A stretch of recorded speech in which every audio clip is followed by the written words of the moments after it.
Assalamualaikum warahmatullahi wabarakatuh. Alhamdulillah, nahmaduhu wa nasta'inuhu wa nastaghfiruh, wa na'udzu billahi min shururi anfusina wa min sayyiati a'malina. Man yahdihillahu fala mudilla lahu wa man yudlil fala hadiya lahu. Ashhadu an la ilaha illallah wahdahu la syarika lahu wa ashhadu anna Muhammadan abduhu wa rasuluh. Allahumma salli wa sallim ala Muhammad wa ala alihi wa sahbihi ajma'in, amma ba'd. Terima kasih kepada Tuan Pengerusi yang dihormati ahli jawatan kuasa masjid, hadirin hadirat, mukminin dan mukminat yang dirahmati Allah Subhanahu wa taala sekalian. Alhamdulillah, pada malam ini kita dapat bersama-sama berhimpun, bertemu. Saya kira ni kali pertama saya menjejakkan kaki ke masjid ini. Saya kira macam tak ramai sebab malam ni kan ramai banyak program kan. Ahli fatwa bertebaran di negeri Perlis. Alhamdulillah ramai juga. Saya teringat sebuah hadis riwayat Abu Hurairah seperti mana yang dinukilkan oleh Al-Imam Al-Bukhari. An Abi Hurairah radhiyallahu anhu qala kana an-nabiy sallallahu alaihi wasallam yuhaddithu yawman wa 'indahu rajulun min al-a'rabi min ahli al-badiyah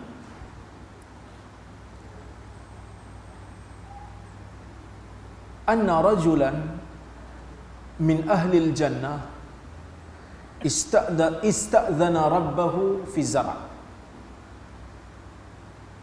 fayaqulu Allah awalasta fima syi'it qala bala walakinni uhibbu an azra' fa asra'a wa tabadara at-tarfu nabatu fa asra'a wa bazara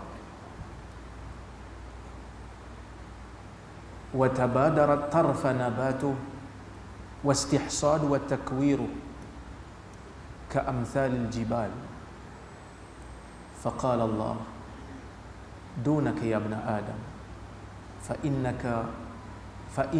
فإنه لا يشبعك شيء فقال الأعرابي لا تجد هذا إلا قرشيا أو أنصاريا لأنهم أصحاب الزرع ولسنا من أصحاب الزرع فضحك النبي صلى الله عليه وسلم أو كما قال. Hadis ni hadis riwayat Imam Al-Bukhari daripada Abi Hurairah radhiyallahu anhu, yang mana dalam hadis ni Abu Hurairah bercerita, dia kata satu hari Nabi sallallahu alaihi wasallam membacakan sebuah hadis. Nabi mengajar. Nabi ni dia guru kepada sahabat. Maka bila dia mengajar tu, Abu Hurairah kata ada satu hari Nabi bercerita kepada sahabat tentang satu orang daripada kalangan ahli syurga. Dan di sisi Nabi ni ada seorang lelaki daripada ahli badiyah. Wa indahu rajulun min ahli badiyah. Ada satu orang lelaki di sisi Nabi duduk dalam majlis ni, dia ni daripada Badiah. Badiah ni apa? Badui. Daripada perkataan Badu. Kan? Kat Malaysia ni ada Badui. Kat Malaysia ni Badawi adalah. Badui tak ada. Maksud Badui ni orang yang duduk tengah-tengah padang pasir, hidup secara nomad. Tahu nomad? Nomad ni maksudnya tak ada rumah tetap, duk pakai kemah ya, pindah. Bawa ternakan pindah. Kenapa dia orang pindah-pindah? Sebab negara Arab ni padang pasir. Nak cari rumput untuk makanan ternakan ni susah. Jadi bila habis rumput satu kawasan, dia kemas-kemas kemah dia pindah. Cari lagi tempat rumput baru. Jadi kebiasaan orang-orang yang duduk dalam keadaan seperti ini, Badui ni, mereka ni agak sedikit kasar. Kerana mereka tak biasa dengan tamadun. Kerana mereka tak biasa dengan orang-orang bandar. Tapi mereka ini sebahagiannya apabila datang berjumpa dengan Nabi SAW menerima Islam.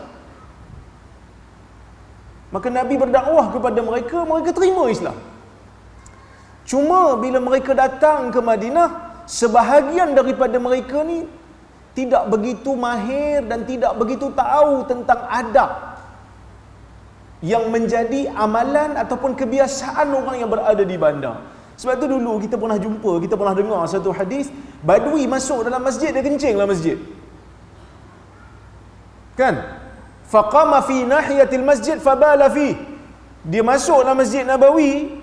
Masjid Nabawi tu bukan Masjid Arau. Kalau Masjid Arau tu bolehlah tahan lagi kan. Masjid Nabawi. Masuk dalam Masjid Nabawi, dia pergi kat ujung masjid, dia pergi kencing kat situ. Sahabat tengok, fazajarahun nas. Sahabat tengok, sahabat nak pergi marah dia. Sahabat nak pergi halang dia daripada kencing kat situ. Sahabat nak pergi kejar dia. Nabi kata dah, biarkan dia. Nabi kata biarlah, biar dia kencing kat situ. Bukan maksudnya Nabi suka orang kencing dalam masjid dia. Nabi tak suka. Nabi tak sukalah orang mengotorkan masjid ni, orang meludah dalam masjid pun Nabi tak suka. Kan orang buang kahak dalam masjid, buang air ludah dalam masjid, Nabi tak suka. Kerana masjid ni tempat orang ibadat, dia tak boleh buat kotor lah. Buat bising pun tak boleh, ganggu orang nak ibadat pun tak boleh. Cuma Nabi tahu dia ni tak faham. Kena diajar dulu. Kerana mungkin di tempat dia kencing dalam kemah sendiri tak jadi masalah. Kerana dia tengok dalam masjid Nabi ni kan, lantai masjid Nabi kan bukan ada kapet macam ni. Dia kata boleh lah kot, alang-alang lebih kurang macam kemah aku je. Dia tala je kat situ kan. Sahabat ni dia orang sayang dekat masjid, sayang dekat syiar, maka dia nak marah. Dia orang ni nak marah. Nabi kata biarkan dia. So Nabi ni pemimpin yang hebat lah. Suasana yang cemas macam tu kan, keputusan yang Nabi buat tu betul dan tepat daripada beberapa sudut. Yang pertama, dari sudut dakwah. Kerana dia tak tahu, so kena ajar dia dulu. Dan bukan semestinya dia kencing dalam masjid tu untuk dia hina masjid. Mungkin dia tak tahu. Kita pun macam tu juga. Orang Islam ni pun sama juga. Kan? Sebelum kita nak hukum orang, tanya dulu. Saya selalu buat contoh. Kadang-kadang kita ni selalu cepat hukum. Sebelum kita faham, kita hukum dulu. Tak betul. Sepatutnya dengar dulu, lepas tu baru hukum. Kalau ada benda tak jelas, tanya dulu. Katalah kita tengah sembang dengan satu orang sahabat ni. Sembang, tiba-tiba azan. Kita pun kata dia, "Oi, azan dah." Azan dah kan. Dia pun kata, "Oh, azan." Lepas tu dia dengar azan tu kan, dia dengar. "Alah, pergi mampuslah." Dia kata. Dia hina azan. Zahirnya dia hina azan. Zahirnya dia hina azan. Kan?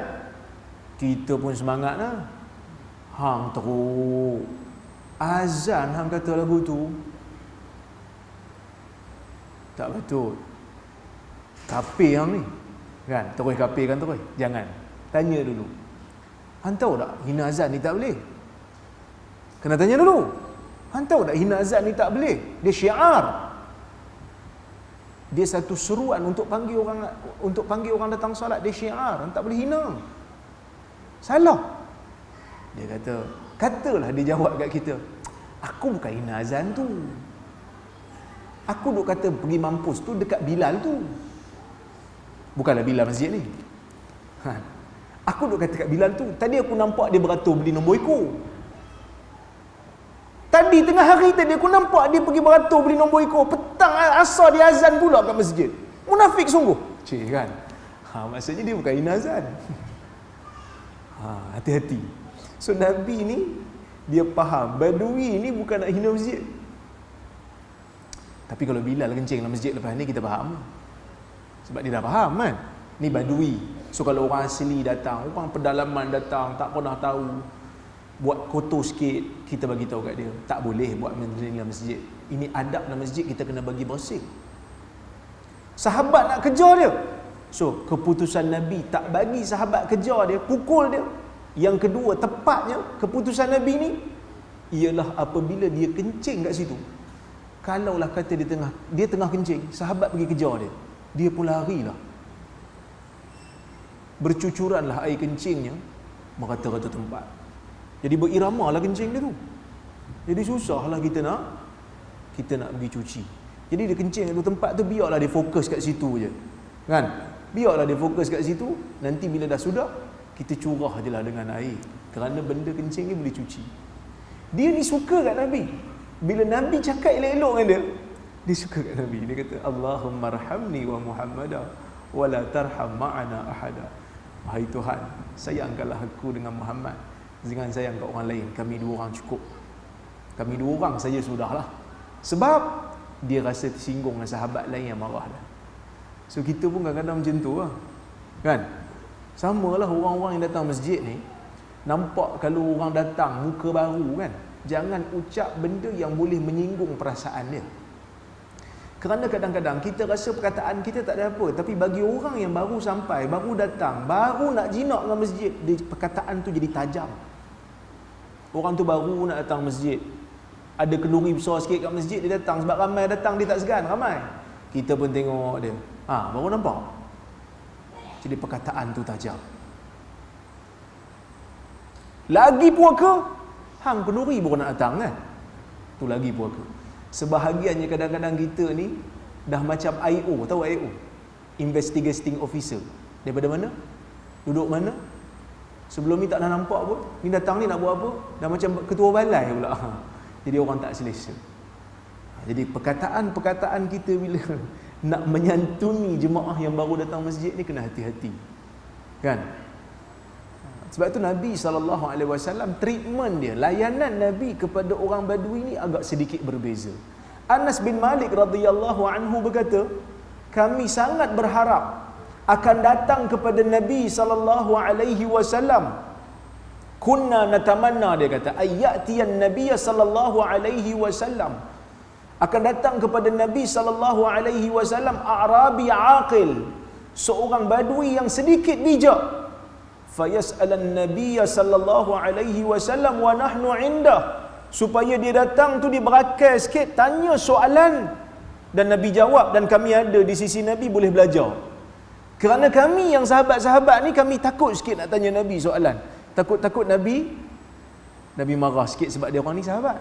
Tapi kalau orang tu memang jauh daripada Nabi, datang baru nak belajar Islam, Nabi layan. Kita pun sama lah. Orang mengaji agama ni, ustaz-ustaz ni pun sama.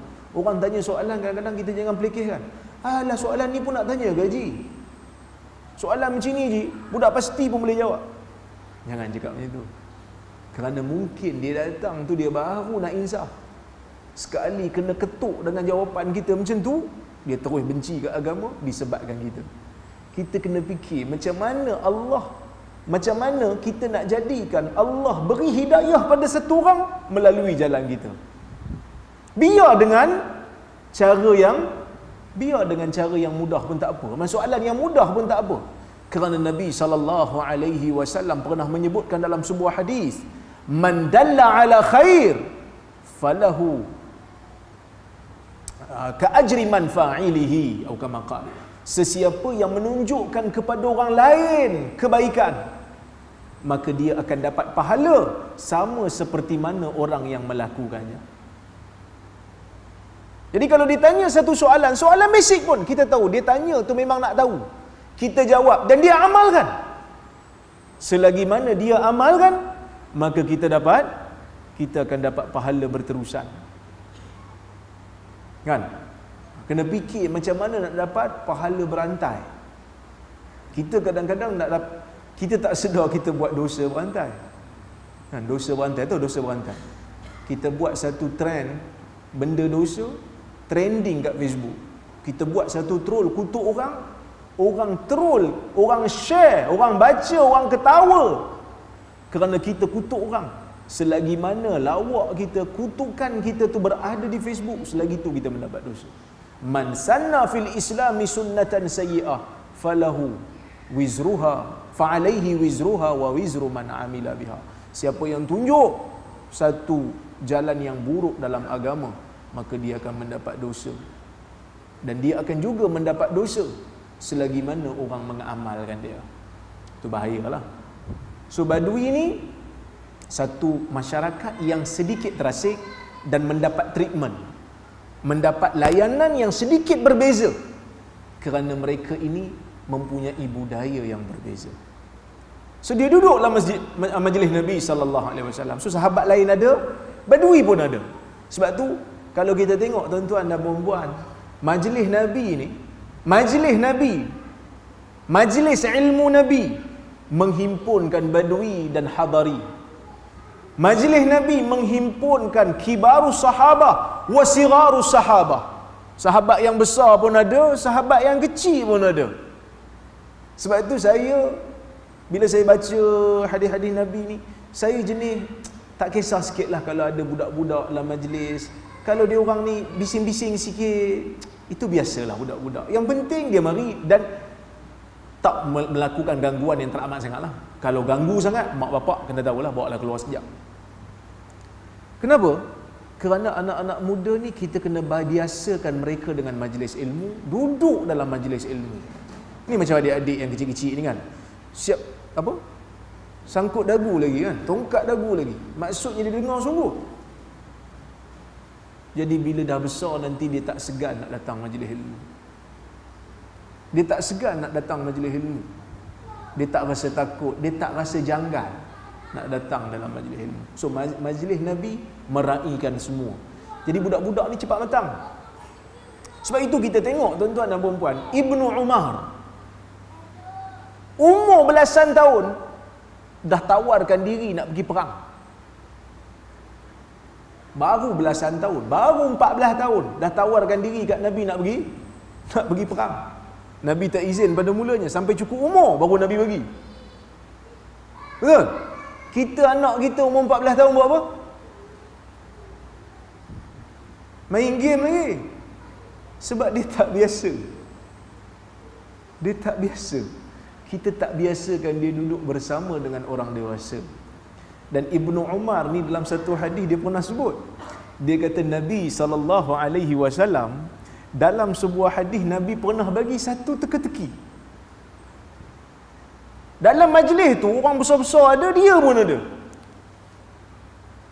Nabi kata inna minasyajari la syajaratan la yasqutu waraquha fa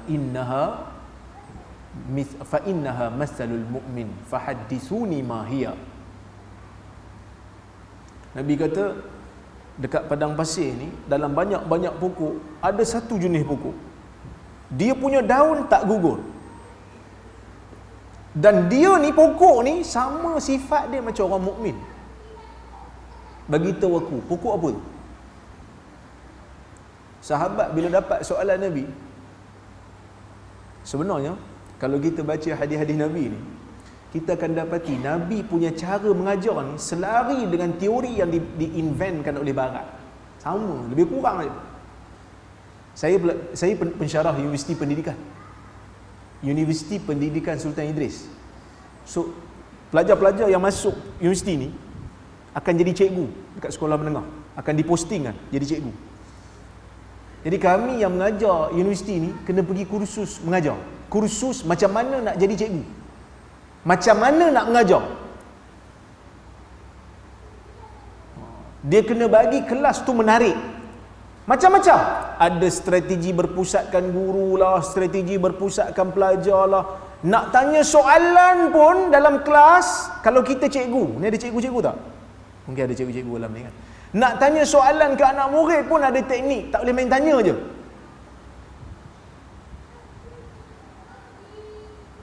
Apa teknik nak tanya soalan? Kalau kita cikgu, kita nak tanya soalan kat anak murid, apa teknik yang perlu kita buat?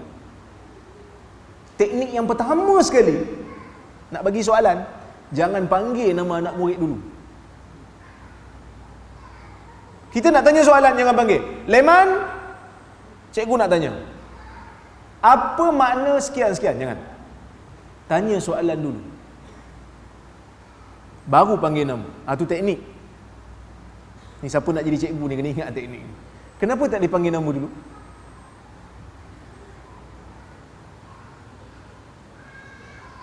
Kalau panggil nama dulu, belum bagi soalan, yang bukan leman, tak ambil perhatian. Lantak, leman je kena. Kita teruskan angan-angan. So Nabi SAW pun dalam hadis, Nabi bertanya soalan dulu. Nabi kata, dalam banyak-banyak pokok di padang pasir ni, di negeri kita ni, ada satu jenis pokok, daunnya tak gugur. Bagi tahu aku. Siapa tahu? Tolong bagi tahu. Sahabat semua pakat fikir. Yang tua-tua ni pun fikir juga. Soalan Nabi kan? Semua pakat nak jawab. Nak tunjuk kat Nabi yang mereka betul. Orang ni jawab salah, orang ni jawab salah, orang ni jawab salah. Ibnu Umar kata, bila Nabi tanya soalan tu kat aku, bila Nabi tanya soalan tu kat kami semua, Ibnu Umar ni kira muda lah. Dia kira muda lah banding sahabat, sebab dia anak Umar kan. Anak Umar kira muda lah. Taraf-taraf anak sahabat-sahabat yang lain, sahabat-sahabat yang kibar ni. Dia kata, aku tahu jawapannya adalah pokok tamar. Aku nak jawab, tapi aku malu sebab yang tua-tua semua tak tahu jawapan. Nanti kalau yang muda jawab betul, yang tua-tua jawab tak betul, nampak sangat yang muda lebih terror kan. Jadi aku simpan jawapan tu, sehingga Nabi kata, itulah pokok tamar. Yang Nabi kata tadi, dia seumpama orang mukmin. Itulah pokok tamar. Kenapa pokok tamar sama macam orang mukmin? Ulama berbeza tafsiran. Ada yang mengatakan pokok tamar ni dia memberikan teduhan. Sama macam orang mukmin, memberikan perlindungan, memberikan kesenangan, memberikan bantuan kepada orang lain. Ada yang kata pokok tamar ni buah dia tak ada musim, sepanjang tahun ada. Macam orang mukmin, kebaikannya tidak ada musim. Orang mukmin kebaikannya sepanjang masa. Ada yang kata pokok tamar ni daripada daun sampai ke pangkai, daripada ujung sampai ke pangkai, semua boleh pakai.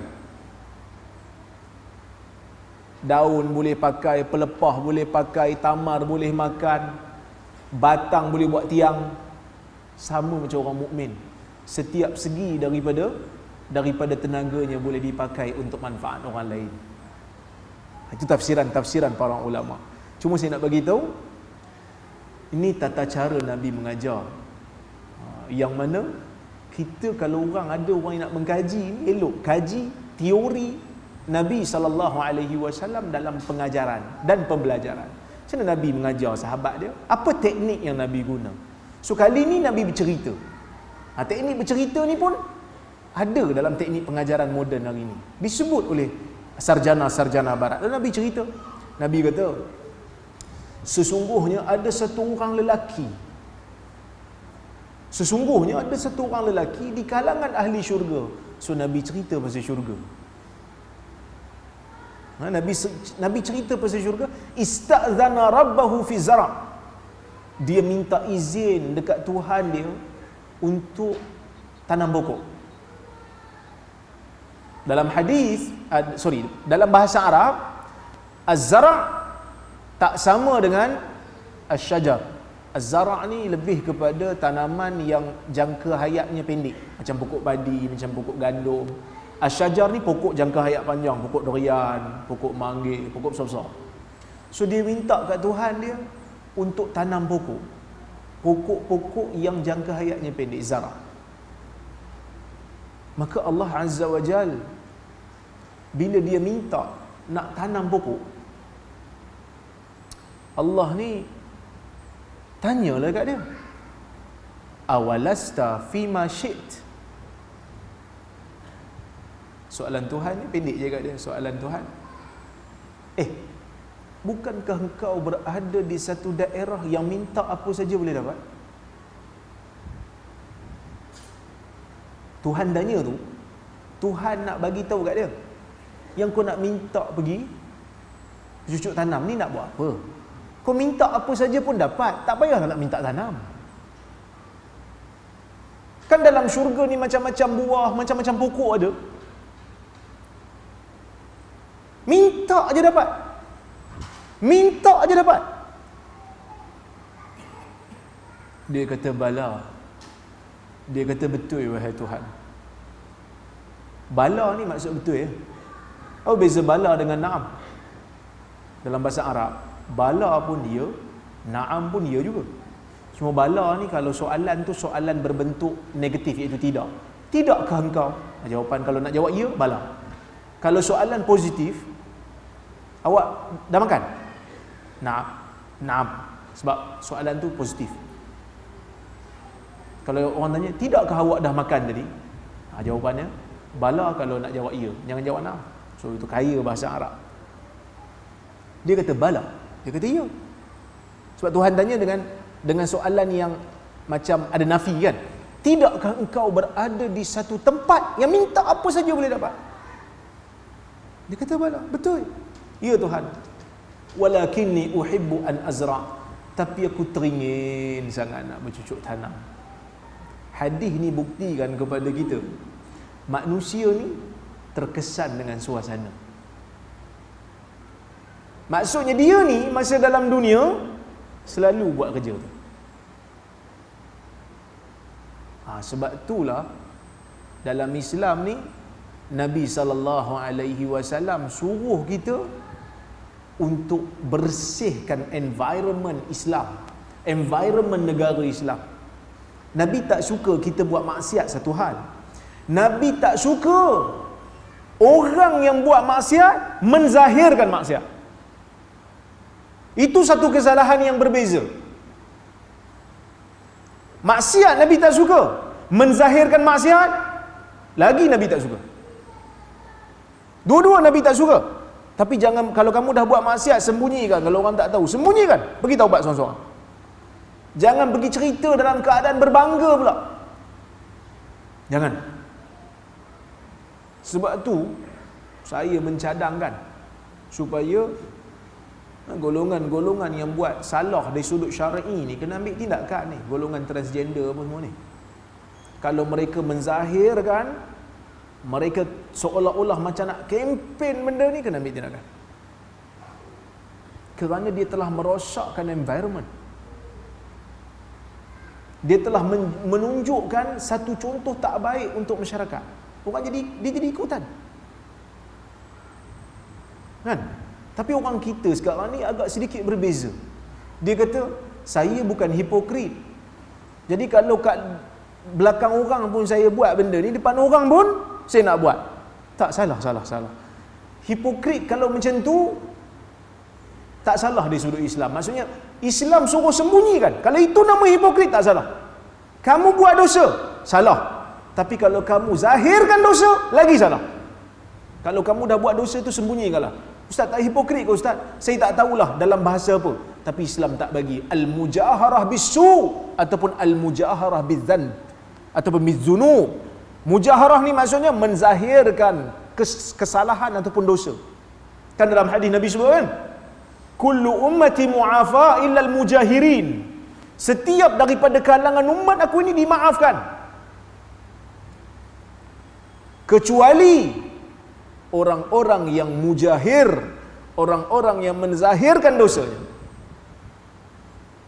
Kerana manusia terkesan, dia tengok orang tu buat salah, mula-mula dia rasa pelik, tapi lama-lama biarlah, budak muda biarlah, itulah perangai dia, orang muda. Lama-lama dia akan terbiasa, kerana manusia sifat dia absorb, menyerap apa yang berada di sekelilingnya. Maka sebab itu Nabi tak bagi orang-orang buat dosa menzahirkan. Dan Nabi SAW mengarahkan umat Islam ni untuk mengerjakan amar ma'ruf dan nahi munkar. Suruh orang buat benda baik, dan nampak munkar depan mata, pergi cegah. Jangan benarkan orang buat maksiat di depan mata kita, kita kena cegah. Man ra'a minkum munkaran falyughayyirhu biyadihi. Fa illam yastati' fa bilisanihi wa illam yastati' fa biqalbihi wa dhalika adhaful iman. Kita kena cegah bila kita nampak satu mungkar. Bila nampak, maksudnya mungkar tu berlaku secara terang-terangan depan kita. Pergi cegah, pergi bantah dengan kuasa kalau ada, dengan tangan kalau ada. Kalau tak mampu dengan lidah, kena tegur. Tak boleh ni. Ni tak boleh ni. Kenapa? Kerana manusia sangat terkesan dengan suasana. So orang ni masa dekat dunia dia hidup dalam keadaan suasana pertanian. So bila dah masuk ke dalam syurga Allah, dia rindu nak buat kerja yang dia buat dalam dunia. Mungkin ada orang kata kan, hai, tak payahlah nak pergi bercucuk tanam, minta je lah apa dapat. Tapi ada manusia rasa nikmat buat benda yang dia biasa buat, walaupun orang lain nampak macam benda tu tak ada manfaat. Betul tak? Kita pergi pasar Perlis ni banyak juga kan, tepi-tepi laut kan. Kuala Perlis tu banyak ikan kan. Kat pasar-pasar banyak ikan. Ada tak orang pergi mancing? Ada kan? Kawan-kawan saya pun ada juga yang kaki pancing ni. Kita yang tak minat mancing, kita kata tak payahlah buang masa, pergi je lah beli ikan kat pasar. Pergi mancing bukan dapat pun kadang. Buang umpan je, buang masa, badan jadi gelap lagi. Tapi dia kata tak, dia enjoy. Betul tak? Dia kata bukan ikan tu jadi persoalan dia tu, masa tarik tu Ustaz. Itu dia punya feel tu kan. Kalau beli kat pasar, dia dah tak ada feel dah. Sebab main ambil, letak dalam plastik. Kita tak, kita main dengan ikan tu, ada orang rasa feel. Saya tak minat mancing. Saya kata buang masa, daripada 3 jam, 4 jam tunggu ikan, aku baca kitab habis dah, satu kitab. Tapi ada manusia rasa feel. Sayur kat pasar bukan main banyak. Ada orang tanam sayur belakang rumah juga. Kerana dia kata makan hasil tangan sendiri berbeza. Maka dah dia minta kat Tuhan, dia rasa enjoy. Tuhan bagi. Kerana dalam syurga ni tempat untuk Allah beri reward kepada hamba yang beriman. Kerana dalam dunia kita ni letih dengan bebanan hukum. Dalam dunia kita rasa terbeban dengan hukum hakam yang Allah Ta'ala beri. Jadi bila kita taat kepada Allah, kita buat bebanan hukum ni, kita laksanakan, Allah Ta'ala akan berikan ganjaran. Dan ganjaran yang Allah Ta'ala berikan kepada kita di syurga ni sebenarnya bukanlah sama dengan apa yang kita buat, berlipat-lipat kali ganda. Sebab itu Nabi sebut dalam sebuah hadis, Nabi kata apa? Kita masuk syurga dengan rahmat, bukan dengan amal. Kadang-kadang ada orang salah faham. Dia kata, kalau dah masuk syurga dengan rahmat Ustaz, tak payahlah beramal. Amal itu nak dapatkan rahmat Allah. Amal tu kena, kerana amal itulah nak menggapai rahmat. Tanpa amal, kita susah nak mendapat rahmat Allah di akhirat. Kerana ini janji Allah. Tapi dengan amal, kalau amal tu satu-satunya penyebab untuk masuk ke dalam syurga, kita tak boleh masuk. La yunjiya amalukum, la yunjiya ahadakum amaluh.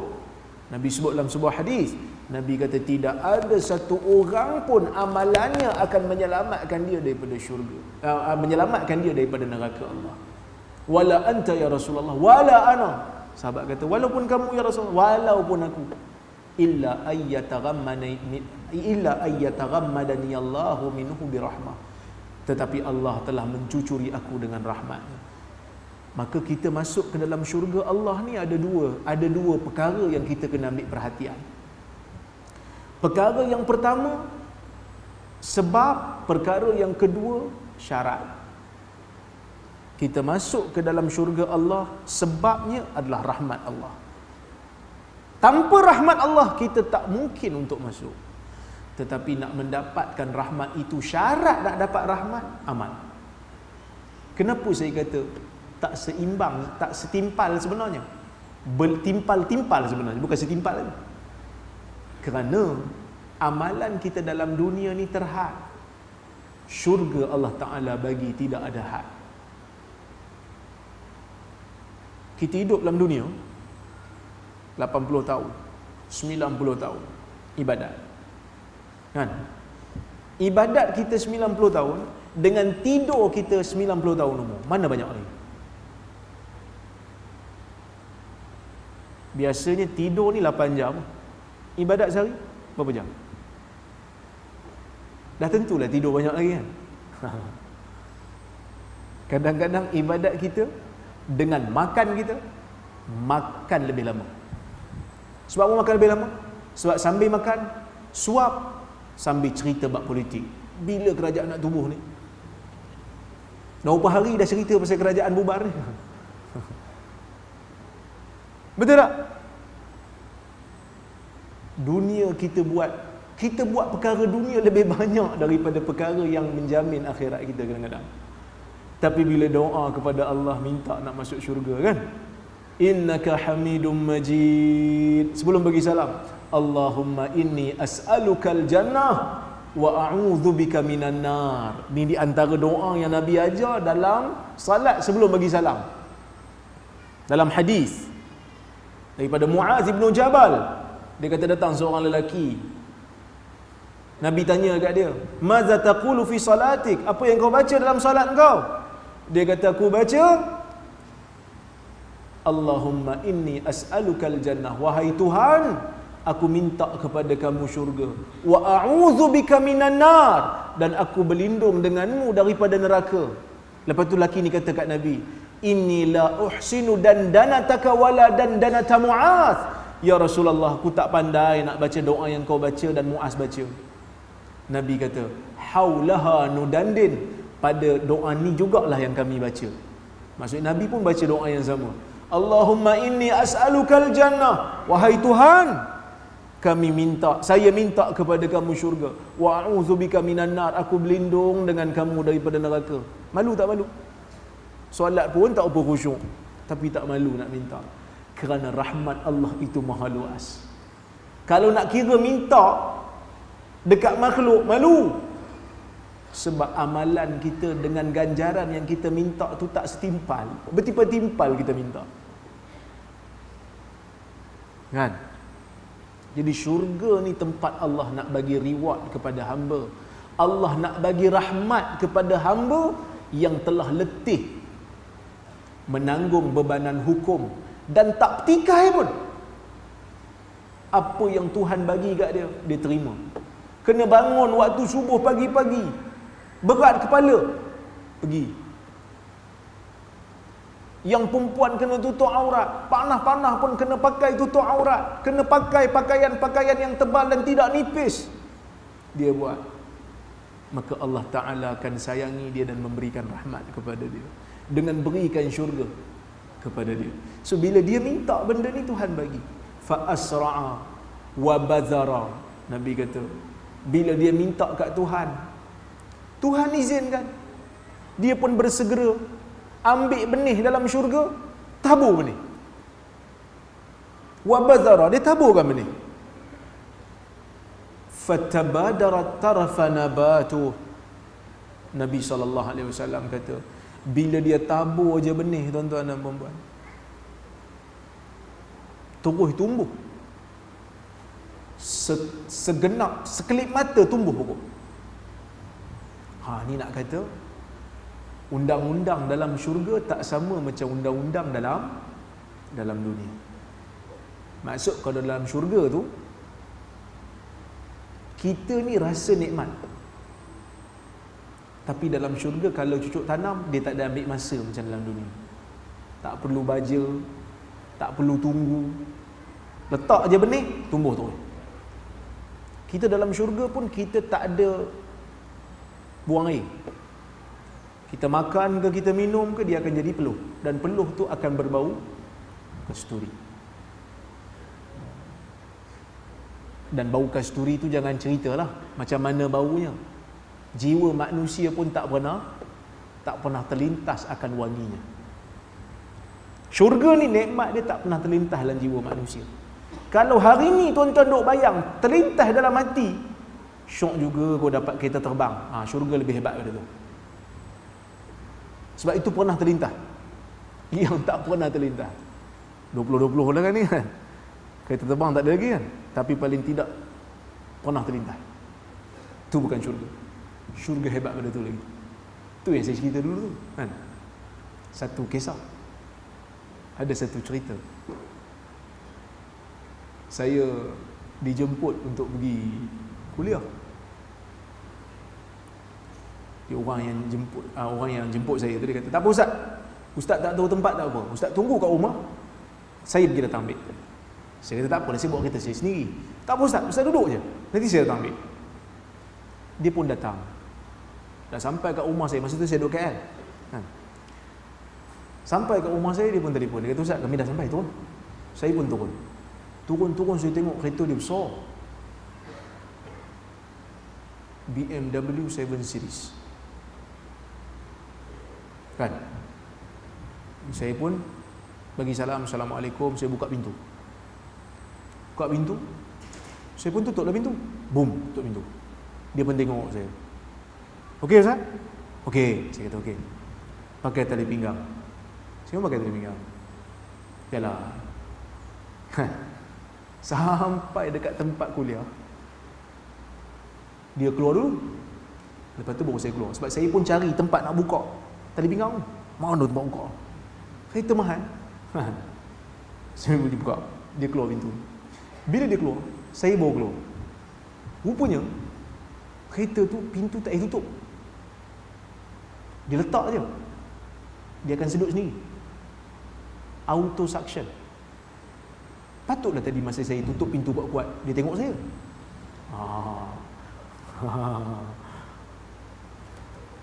Saya bila tengok tu, saya kata sorry lah, saya tak tahu pintu ni boleh tutup sendiri. Tak apa Ustaz, dunia semua ni. Saya fikir syurga lebih hebat dari ni. Kita tak pernah terbayang kan, dunia ni pun kadang-kadang kita takjub, hebatnya pintu boleh tutup sendiri.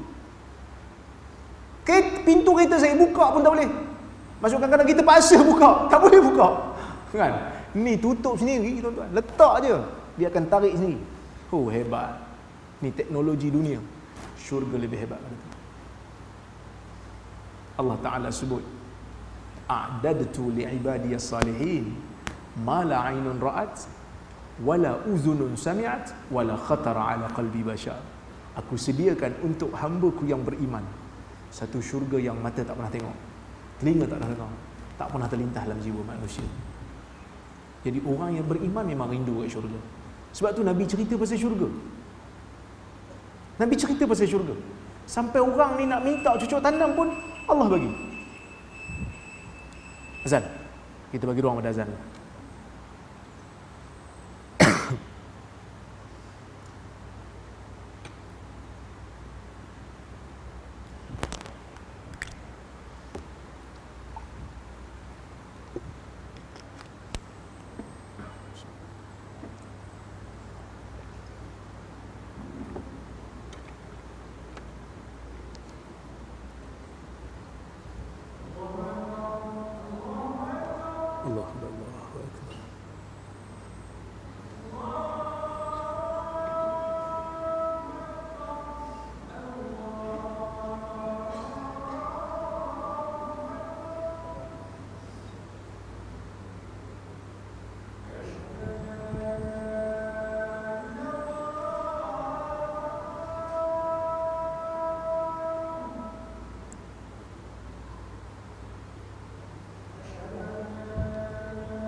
Baik. Saya sambung sikit lagi. Nabi kata dalam hadis ni, bila dia baling saja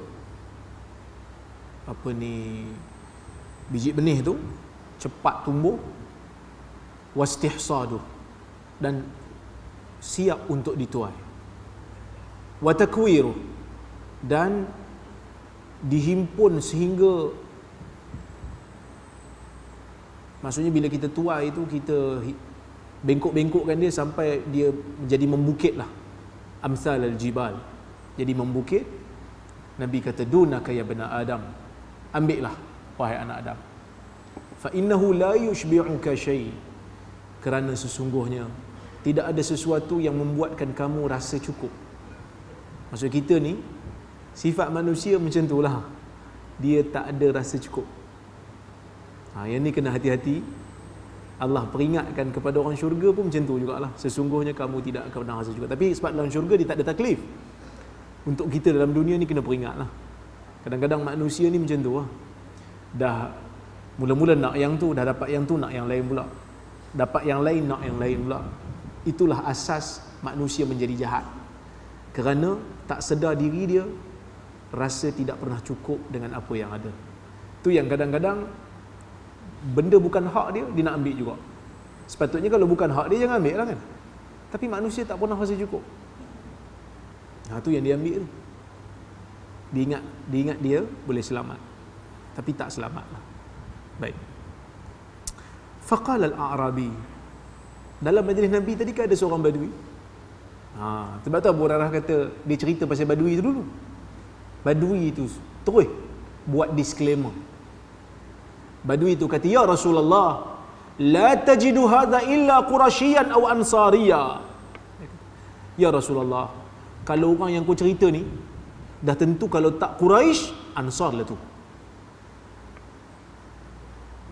Fa innahum ashabuz zara, kerana depa ni lah yang dulu kat dunia suka cucuk tanam. Amma nahnu falasna min ashabiz zara, kami tak cucuk tanam, kami gembala-gembing. Fadhahikan Nabi sallallahu alaihi wasallam, maka bila Nabi dengar ucapan badui ni, Nabi ketawa. Seolah-olah macam badui ni, itulah saya kata tadi kan, badui ni dia duduk dekat sama-sama dia je, dia punya pemikiran pun hanya sekadar yang ada je lah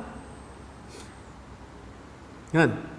Pemikiran dia pun sekadar yang ada. Tapi sepatutnya tu yang ulama' dulu, ulama' zaman dulu macam Imam Syafi'i ke, imam-imam yang besar-besar ni, mereka suka dalam menuntut ilmu ni untuk kita mengembara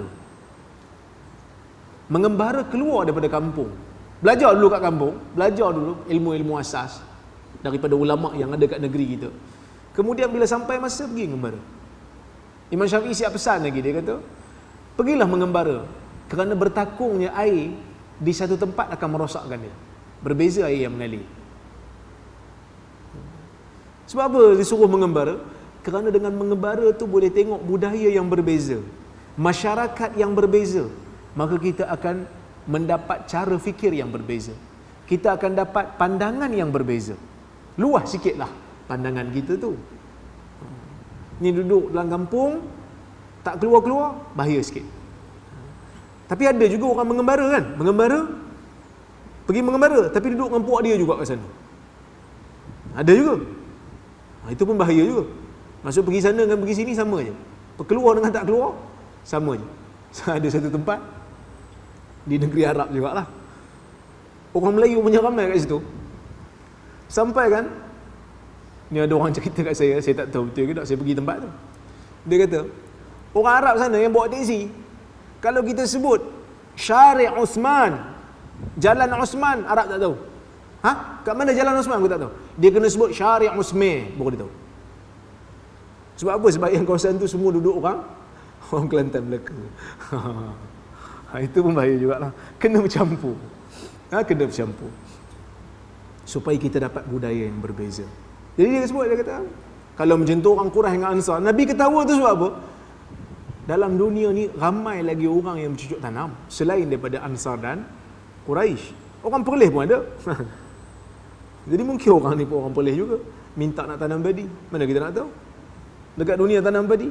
Jadi tuan-tuan dan puan-puan, majlis Nabi sallallahu alaihi wasallam dalam mengajar ni tidaklah begitu serius sentiasa. Ada waktu Nabi ketawa, ada waktu Nabi bergurau. Bukanlah maksud bila perlis Darussunnah kan, jadi orang perlis semua garang-garang kan, muka pun ketat kan, orang buat lawak pun lambat gelak kan. Tak ada. Ada waktu Nabi ketawa kerana Nabi adalah insan. Sahabat Nabi juga adalah insan yang memerlukan kepada sedikit hiburan dan humor supaya kita berada dalam satu majlis yang taklah memboringkan sangat. Dan hadis ini membuktikan kepada kita bahawasanya syurga ni dia adalah kehidupan fizikal. Dia bukan kehidupan rohani seperti mana yang diucapkan oleh sebahagian ahli falsafah dan sebahagian golongan Nasrani yang mengatakan syurga ni tak ada apa, syurga ni kehidupan roh, tak ada makan, tak ada apa. Sebahagian daripada mereka menyebut demikian. Kita orang Islam percaya syurga ni adalah kehidupan fizikal. Kita makan, kita minum, kita happy, kita hidup dalam keadaan yang sangat nikmat. Kita ada interaksi dengan ahli syurga yang lain. Jadi mudah-mudahan tuan-tuan dan puan-puan, dengan hadis yang saya bacakan pada malam ini memberikan kita satu kerinduan kepada syurga dan berusaha dengan amal, mudah-mudahan kita masuk ke dalamnya insya-Allah. Jadi cukuplah sekadar itu dulu. Wallahu subhanahu wa ta'ala a'lamu bis-shawab. Ada soalan?